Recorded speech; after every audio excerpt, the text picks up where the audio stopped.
Good afternoon. If we haven't met, my name is Will Stewart, and I am the Executive Director of Stay Work Play New Hampshire. And on behalf of Stay Work Play and the New Hampshire Institute of Politics here at St. Anselm College, we'd like to welcome you to the third installment of our Politics Unplugged 2020 series. Stay Work Play, if you're not familiar with the organization, is a statewide nonprofit whose aim is to attract and retain more younger people here in New Hampshire.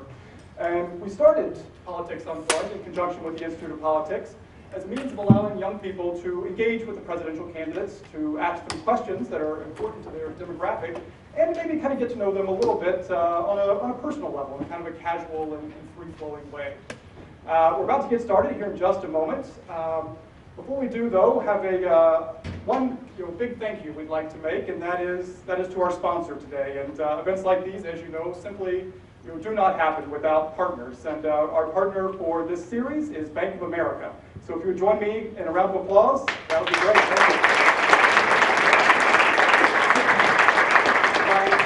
Thank you both so very much. Next, I'd like to introduce my co-moderator for today. Victoria Adewumi is a nonprofit and public health leader in New Hampshire. She currently serves as the community liaison for the Manchester Health Department, where she creates grassroots equity initiatives and organizes community members in 3 of Manchester's most under-resourced neighborhoods, with the goal of achieving better health outcomes for Manchester and reductions in violence, crime, and toxic stress. As a nonprofit leader, she has led and helped run refugee and immigrant-serving nonprofits for the past 7 years. Victoria holds a bachelor's degree in political science and a master's degree in international affairs, both from the University of New Hampshire. Please join me in welcoming Victoria Adewumi.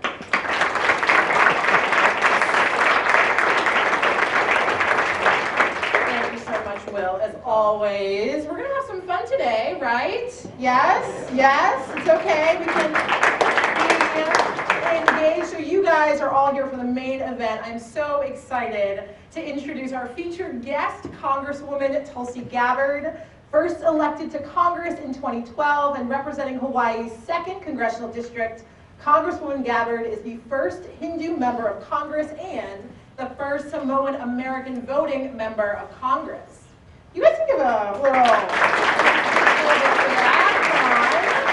that. She began her career in public service in 2002 at the age of 21 when she was elected to the Hawaii House of Representatives, becoming the youngest person ever elected in that state.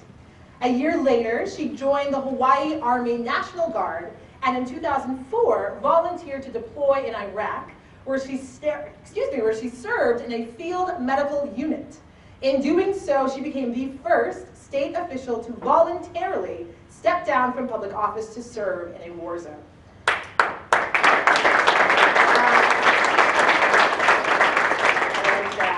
So she ultimately served 2 tours of duty in the Middle East and continues her service today as a major in the Hawaii Army National Guard.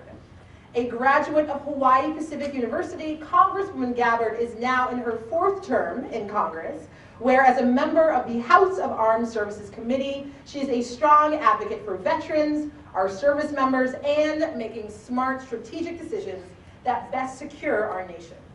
She also serves on the House Financial Services Committee, where she fights for the financial, banking, and housing policies that we need to serve the American people, not Wall Street and special interests. So please put your hands together for Congresswoman Tulsi Gabbard.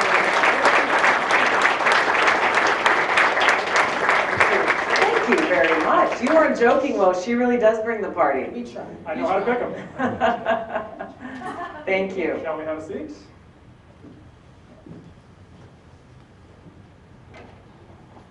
Aloha. So quiet in there. They're just waiting for all the wisdom that you were going to bestow. Oops. I got you. I'm going to tuck it in right here. Thank you. So, as I mentioned a few minutes ago, this is an event where we like to get to know you a little bit as a person. We're definitely going to grill you on policy. Don't worry about that. And your take on the political questions of the day, but we recognize that your presidents, while they can seem foreign and distant, and you're human beings at the end of the day. I know it's a news breaking thing, but it is true. It doesn't seem that way sometimes. So we wanted to just start out with a couple of questions to, again, Sure. get to know you as a person. So, Victoria, you want to kick us off? Absolutely. So here is your first hard-hitting, very deep question. Word on the street is that you are vegan. Yes. So we would love to know, what is your reason for being so, and how difficult has it been to maintain a vegan diet while on the road?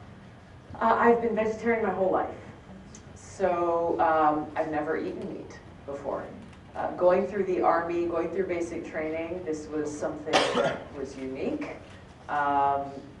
Drill sergeants had a hard time understanding. What are you talking about? You don't eat meat? I went to basic training in South Carolina, and so I had to explain a little bit about what my dietary constraints were. I was really the most popular person when we went out and did field training exercises, because when they brought hot meals out, whoever was standing next to me in the chow line got my serving of whatever the meat entree was. So I was pretty popular when it came time for lunch. There's a number of reasons. As a practicing Hindu, many Hindus are vegetarian. There are environmental reasons for being vegetarian and now vegan, and recognizing that the dietary choices that we make do have an impact on the planet. The kinds of land resources, water resources that go into producing a pound of meat versus a pound of vegetables is very different. And just personal health reasons as well, the impact that it has on health and well-being. I try to stay healthy on a day-to-day basis. You know, I hope to have a lot of mileage out of this body before it breaks down on me, so for a number of reasons. It is a little difficult to find really good food. I'm also a foodie. We end up oftentimes at Subway because it's dependable. You can get a good Veggie Delight 6-inch to hold you over. But every now and then we come across some hidden treasures. There's a Mexican restaurant in Concord that's a favorite of ours. They've always got some vegan specials that are outstanding. Yes. Hermanos is a good place. That's exactly the one I'm talking about. You know. My girlfriend's vegetarian. Ah, okay, so you know where to go. Yeah. Can I give you another recommendation? Absolutely. If you like Indian food here in Manchester, Ritus. yes. Oh, we're regulars. That lunch buffet is something else. Yeah. It's solid. I eat beef, it's solid. Yeah. That's how you know. That's indeed ringing endorsement. Yes. So, in doing a little bit of research on the internet about Yeah. you, it appears, according to the interwebs, that you have some martial arts training, and Yeah. that you actually maybe you did that as a living, instructing, for a little bit. Never got paid for no? it.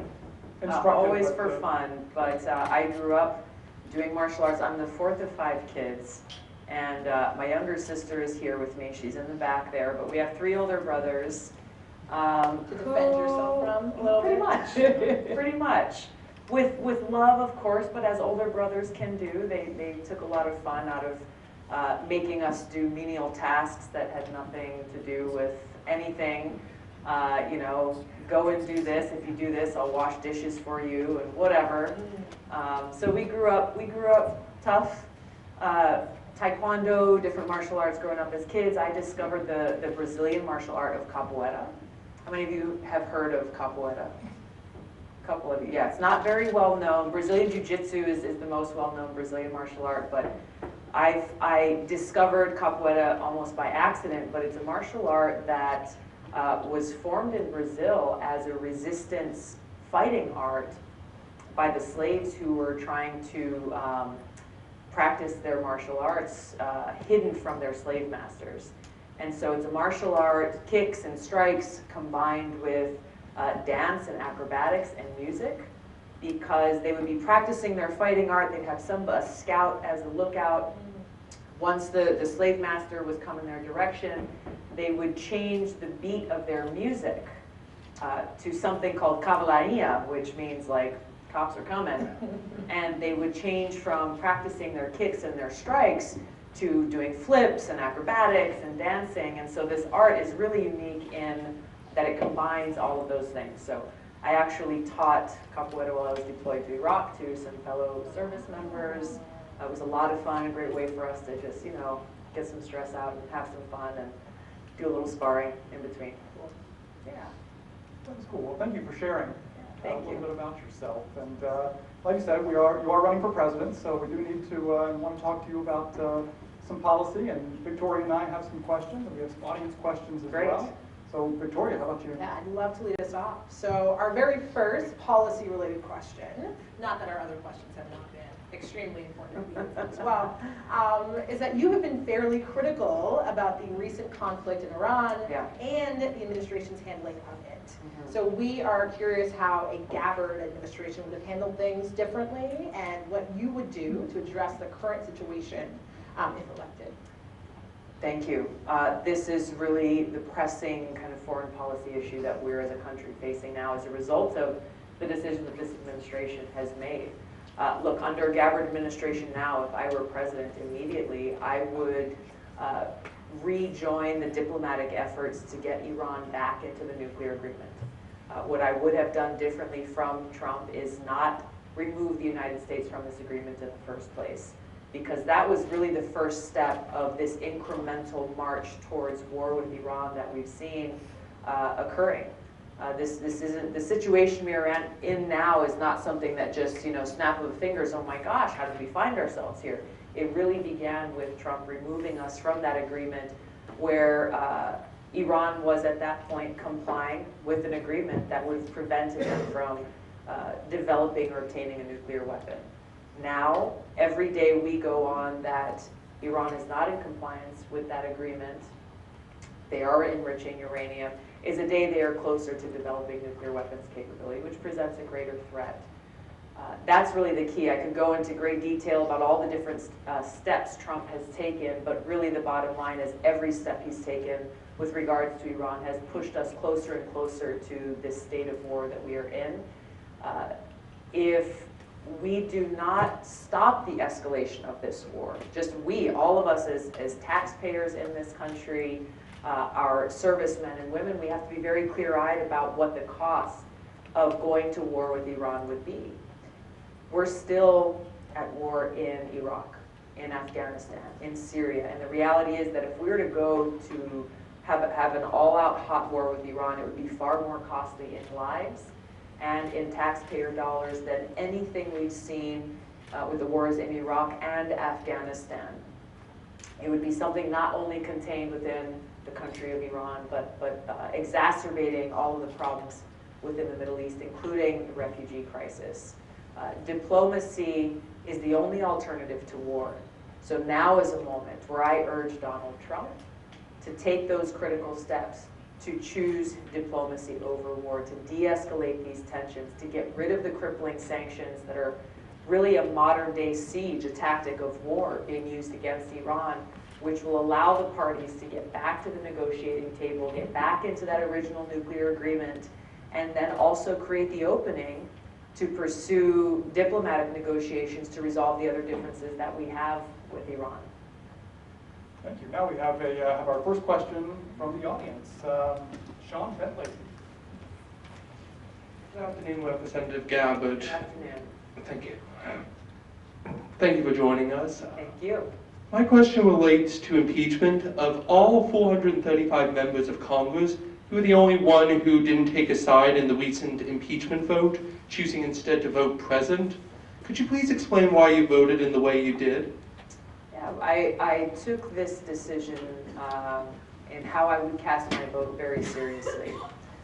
I went through the documents and I went through all of the evidence and the papers that had been presented from that inquiry, and ultimately decided to vote the way that I did to take a stand for the center.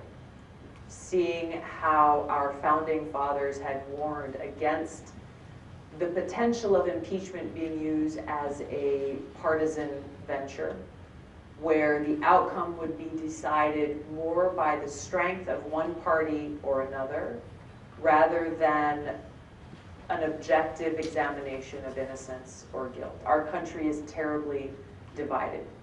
Donald Trump has abused his power, and there are a number of wrongdoings that I believe he has conducted while in office, which is why, as I voted present, to make sure that we as voters will have the opportunity to be able to make that decision ourselves to remove him from office in November of this year, I introduced a censure resolution that included some of the elements of the articles of impeachment, but expanded it to include many of the other serious wrongdoings and abuses of this president, but that would be more likely to be able to earn bipartisan support, so that this would be a statement for our country, to this and future presidents, that any abuses of power and wrongdoing would not go unchecked.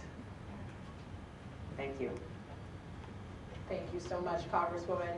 We have another audience question, and so we would love to hear from Maggie Peterson. Thank you so much for being here today. Thank you, Maggie. My question is, how would your administration address the global climate crisis? How would you address American reliance on coal and fossil fuels, and how would you implement use of clean energy as president? Thank you, Maggie. This is something that, you know, as you mentioned in your introduction, Victoria, I first got involved with politics because even as a teenager, I was really concerned about the environment, really concerned about clean water, clean air, making sure that the oceans that I grew up playing in and the mountains that I grew up hiking in, that these were spaces that we were preserving and protecting, not just for me as I'm a kid, but for all those who will come after. And I think now the growing attention that we are seeing on the environmental threats that we face, the negative impact that many of these different fossil fuels and dirty sources of energy are having on our environment, are causing us all to look and say, okay, how do we make this transition? Which is really what is necessary, I think, first and foremost, as we look to address climate change. I've introduced legislation in Congress that really looks to this in a serious way and making sure our country can step by step make that transition off of fossil fuels and take the dollars and resources that we are dedicating there now and instead redirect them towards really investing in the amazing innovation and technology available in clean renewable energy sources. These advancements are only continuing to grow, providing greater opportunity for us to be energy secure here so that we're not relying on other countries for our energy sources, to make it so that we are developing and creating clean energy sources, and that we're doing so at a much more economic cost. It's actually becoming cheaper for us as Americans to be able to generate this clean renewable energy here at home than it is to rely on the fossil fuel energies of the past. I think as we look at climate change, we've got to look at the big picture as well.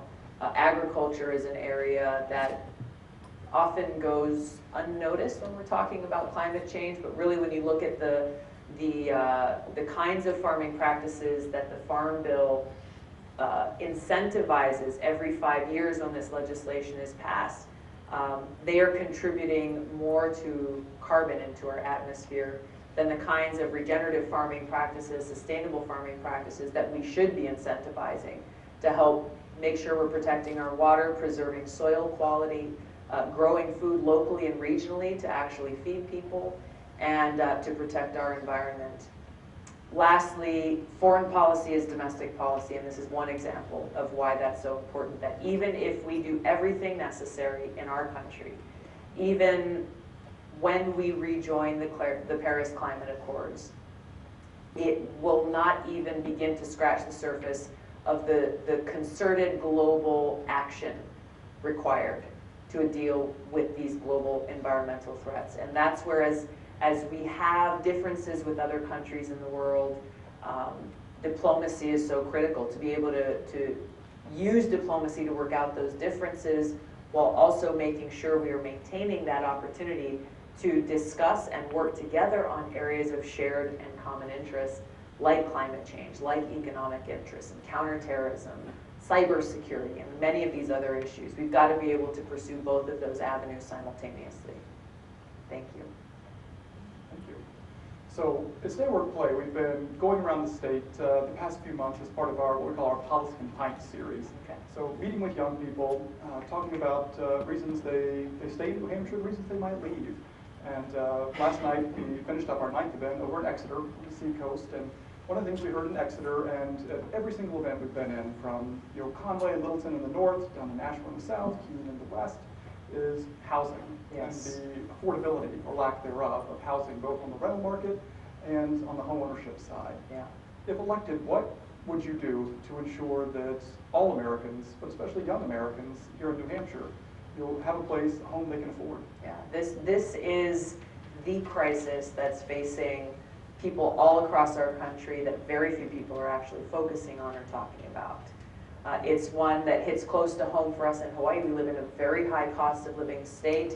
I noticed the headlines coming out of our local Hawaii news just this morning was our lawmakers convening together to see how do we tackle this problem, because more and more people are leaving home against their will who wouldn't want to go and stay in Hawaii and raise your kids and have a family there, but they've got no other choice because, you know, the average cost of a single family home, very unimpressive, maybe 1,200 square foot home built 1940s, 1950, $750,000.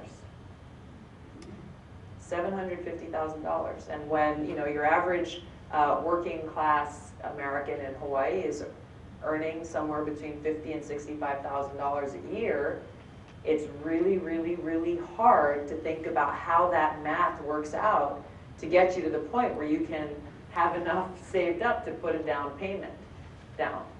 For an island state, you know, geography and land is very, very limited, and the cost continues to increase. And so this crisis in our own home state has led to the highest per capita homeless rate of any state in the country. And it's something that's not only impacting states like ours that are very expensive to live in, but it's impacting rural communities, as you said. In many communities you've gone and visited, we're seeing reflected across the country. So I came from the city council before I was elected to Congress. And so their understanding at the local level of government, you have an incredible power and responsibility to determine through zoning laws what type of development should be allowed and where. So you've got developers coming in saying, hey, we want to develop a whole bunch of luxury units because that'll give them the biggest profit. It is the local government has the ability to say, all right, we'll allow you to build a certain number of luxury units so long as you also build a certain number of truly affordable units or workforce housing or whatever the case may be. And maybe they'll let you have a $1 a year lease on the land where you're building those affordable units to make it a practical thing for a developer to come in. It's those kind of public-private partnerships that we really need, the federal level, state and local levels, to be able to dedicate those resources to address this crisis and have those public-private partnerships so that those who build houses for a living are able to come in and do so.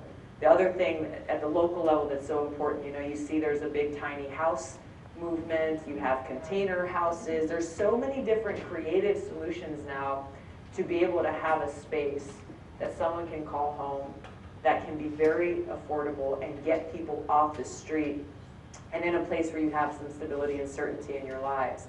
Again, going back to the zoning laws, you have some rules that say, okay, well, if you want to build a house, you have to have at least 2 parking stalls, and you have to have a certain number of bathrooms related to rooms, and just all of these things that make it very impractical for those kinds of creative solutions to really be implemented. So we need leaders who are going to think creatively to recognize the crisis that we're facing and dedicate those resources and building those partnerships to address the problem that is only continuing to grow. Yeah, and I love that you described it as a crisis, because when you think about crises that are impacting people in New Hampshire, we absolutely think about housing. Yes. I mean, also thinking about student loan debt, Yes. right? So in New Hampshire, we know that we have among the highest in the country rates of student loan debt.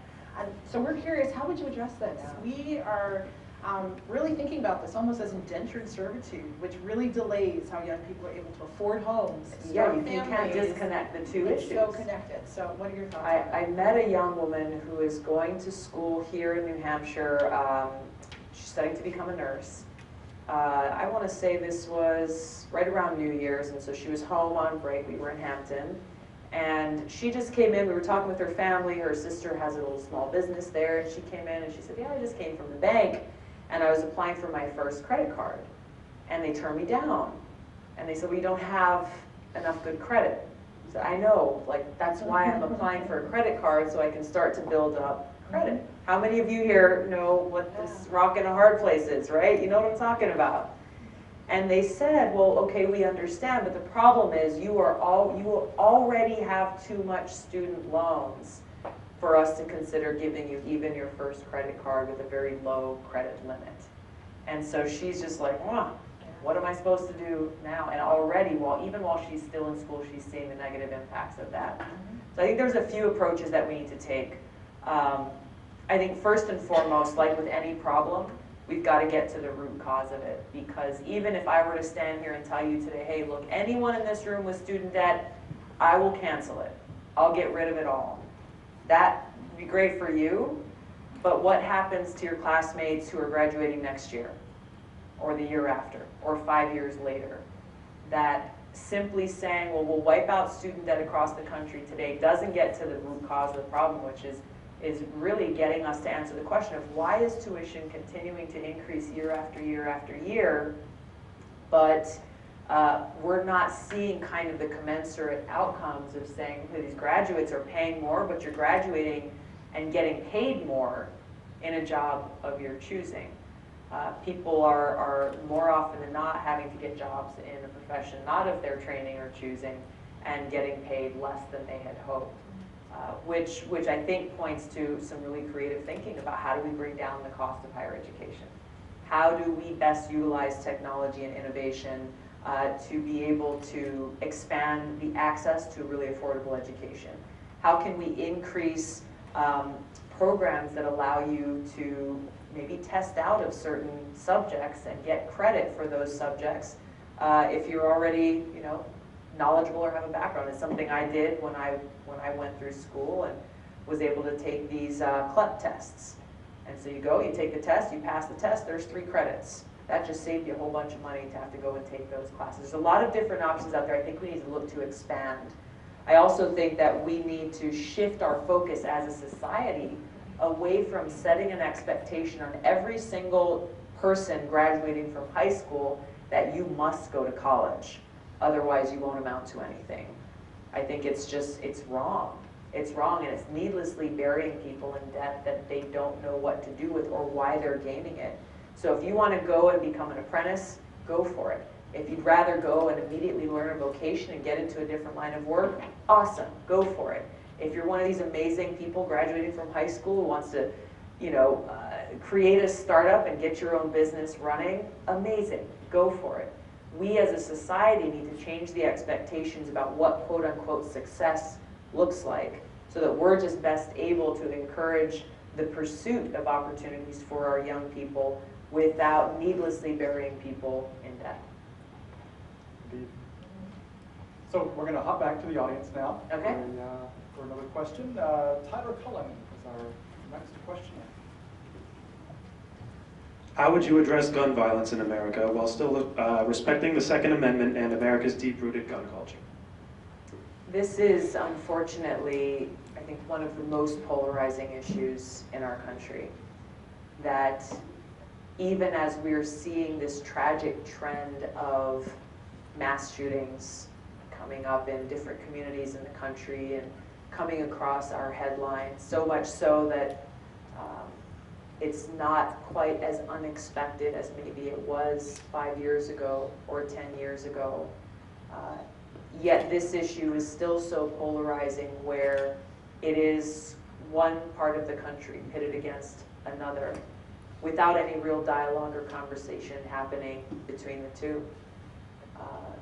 I think even the headlines around this issue fail to recognize a lot of the deeper challenges that exist in communities who every single day are dealing with gun violence, are dealing with kids in Chicago walking to school and getting shot and killed, family at the dinner table in their own home being killed with a drive-by shooting. One of my colleagues in Congress who represents part of Chicago in her district told me a couple of weeks ago how they actually just had a headline that was surprising to everyone there, and that headline was not because there was another mass shooting. It was because it was the first time in many years that they had gone 48 hours without a shooting in their city. That was what made the news. That was what made the front page news in their city.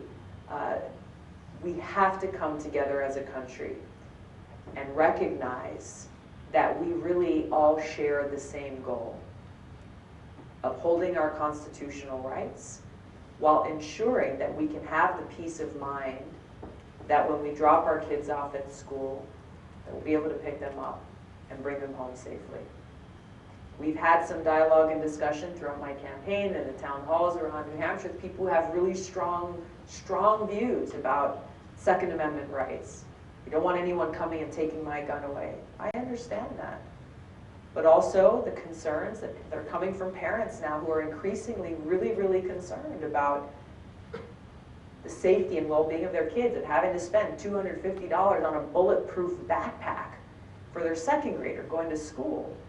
And what we're finding as we're convening these conversations is that when we get right down to it, there's more agreement than disagreement. It's really about what steps do we take as a country to help prevent more of this needless loss of life, to prevent those who are seeking to do harm to others, who have the intent of going and conducting one of these mass shootings, that they're not able to use a firearm in that tragic act.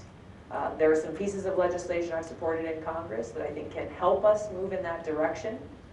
You know, universal background checks, closing the Charleston loophole, directly dealing with the shooting that happened in South Carolina a few years ago. But I don't think anyone should be naive to think that just passing a piece of legislation alone is going to solve this tragedy in our country. So how we solve it, it's not something I alone will solve. It's not something any individual has the magic answer to. It's only by us coming together as a country and really looking at what's happening in these communities, what's driving people to go and commit these horrific crimes, and then see what can we do as a community to come together to try to prevent more of this from occurring. Thank you.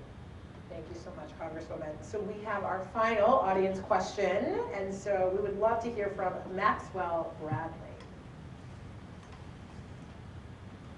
Good afternoon. Thank you very much for coming. Excellent. My question is this. If elected president, what steps would you take to limit or end mass surveillance? This is a really good question that doesn't get asked often enough. Civil liberties and privacy are enshrined in our Constitution, in our Fourth Amendment. I'm a co-founder of the Fourth Amendment caucus in Congress. That is a bipartisan caucus because there are many of us who are deeply concerned about overreach even within our own government, as well as in some of the big tech companies into our personal lives and our personal information. I was as shocked as anybody else. I don't remember exactly what year it was, but I remember waking up one day in DC and seeing the headlines about how the NSA was mass collecting all of our phone records. All of our phone records. This doesn't make sense. It's a clear violation of our Fourth Amendment rights, that you don't have a warrant to go and collect this information, so what justification is there? So I've actually worked quite a bit in Congress on providing that check and balance and looking at this is not a choice between allowing terrorists to come in and attack our country versus upholding our constitutional right to privacy. I think that, unfortunately, is the argument that's often made is like, well, you have to choose between one or the other. That's not the case. I think this is the responsibility that our leaders have, is to be able to balance the two together. That there are legitimate tools that our law enforcement agencies and officers need, that our intelligence agencies need to be able to do their job to try to keep us safe. But it is not a blank check of allowing any and all forms of mass surveillance on any and all Americans without due process or cause. When we take that step, then we're giving up our own freedoms. And that is a direct violation of our Constitution. So I think making sure that we have leaders who understand this and who understand that balance. As a soldier, I understand very directly the need to protect our country. Like so many Americans, I was motivated by the attacks on 9/11 to decide to enlist. I hadn't thought about joining the military before. But I decided then that I wanted to dedicate my life to defending the safety, security, and freedom of the American people. So as president, I bring that background and understanding and taking the oath to our Constitution, to support and uphold our Constitution very seriously. and will ensure that the cabinet that I appoint and the leaders I appoint to these agencies also take that responsibility as seriously as I do and reflect that commitment to protect our amendment, our Fourth Amendment rights and our rights as Americans. I think we have time for maybe one more question. Sure. I'm curious to know that I've seen that you've announced that you will not be seeking re-election to Congress. Win or lose, you know, Yes. this contest that you're engaged in right now. What was your thought process in that? It's you could have hedged your bets to, you know, to run again. Why not? Yeah, it really came down to having to make a very practical decision where I had to decide either I'm serious about running for president or I needed to go back and to run for re-election in Hawaii. And I felt that I owed my constituents in Hawaii to be very direct about my intentions, as I would not have run for president if I wasn't serious about this campaign and seeing it through. And I wanted to make sure that they had the opportunity to have a real election, to be able to choose someone that they wanted to serve them in the 2nd Congressional District.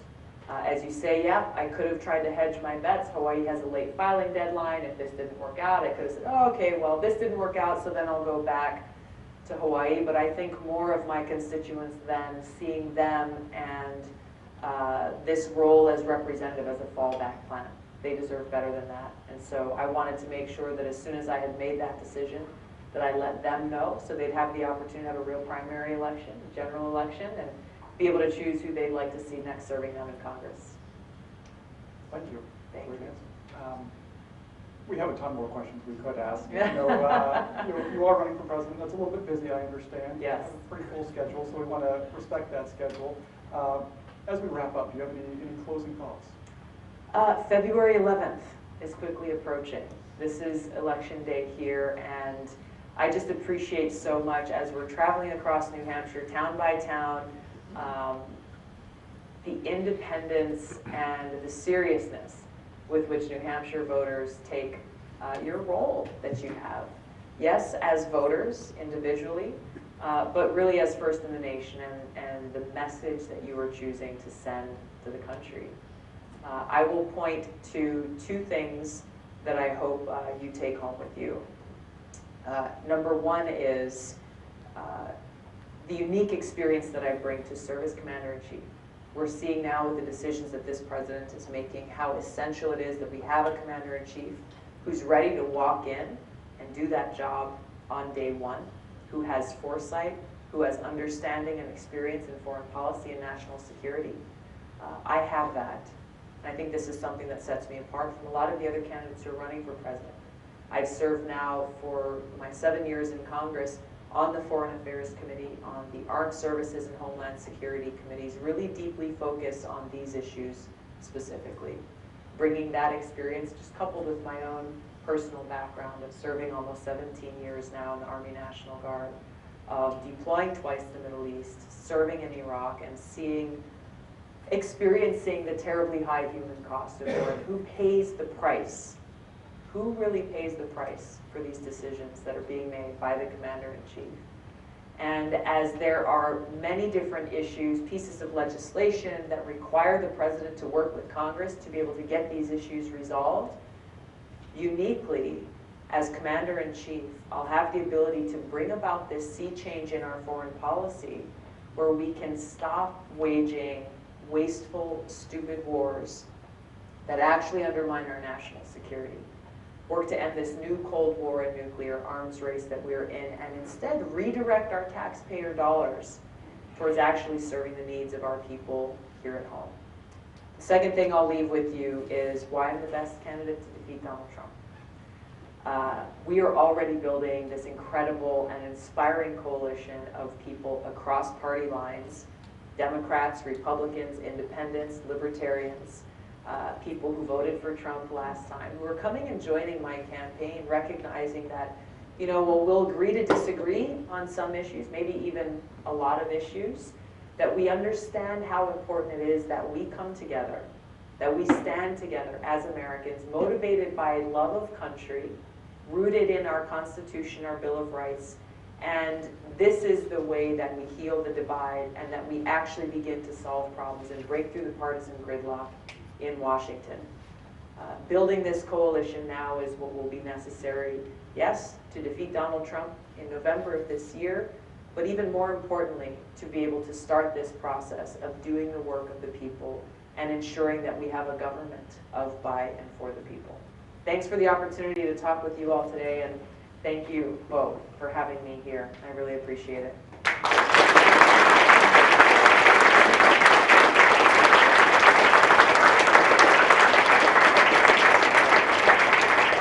Thank you, Congresswoman, for joining us here today. It's very much appreciated.